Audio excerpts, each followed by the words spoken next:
Padma bank, Padma ব্যাংকও আমাদের রাডারে আছে। Padma bank একটা অচল ব্যাংক, এটাকে সচল করতে হবে। সচল করতে হলে হয়তো পদ্মা ব্যাংক হয়তো নাও থাকতে পারে, হয়তো এটাকে মার্চ করে দিতে হতে পারে। এটা আমাদের দ্বিতীয় ধাপের, আমরা এটাকে অন্তর্ভুক্ত করেছি। আমাদের একটা ক্যাপাসিটি আছে, আমরা হয়তো 20টা ব্যাংকে আমাদের হয়তো ইন্টারভেনশন করতে হতে পারে, 15টা থেকে 20টা, কিন্তু আমরা তো একসাথে করতে পারবো না।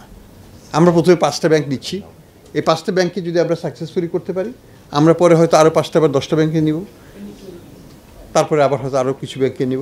এইভাবে আমরা যাব, ধাপে ধাপে যাব। আমাদের সামর্থ্য অনুযায়ী যেটুকু খেতে পারবো সেটুকুই থালার মধ্যে নেব, থালাতে তার বেশি কিছু নেব না। সরকার এখানে জনস্বার্থে, ডিপোজিটারদের স্বার্থ রক্ষার জন্য এখানে ইন্টারভিন করতে বাধ্য হচ্ছে। আমরা ব্যাংকগুলোকে সুযোগ দিয়েছি প্রায় 1 বছরের মতো to turn them around. Islami bank যেমন টার্ন অ্যারাউন্ড করতে পেরেছে বলে আমরা মনে করি, ইউসিবিএল টার্ন অ্যারাউন্ড করেছে বলে আমরা মনে করি।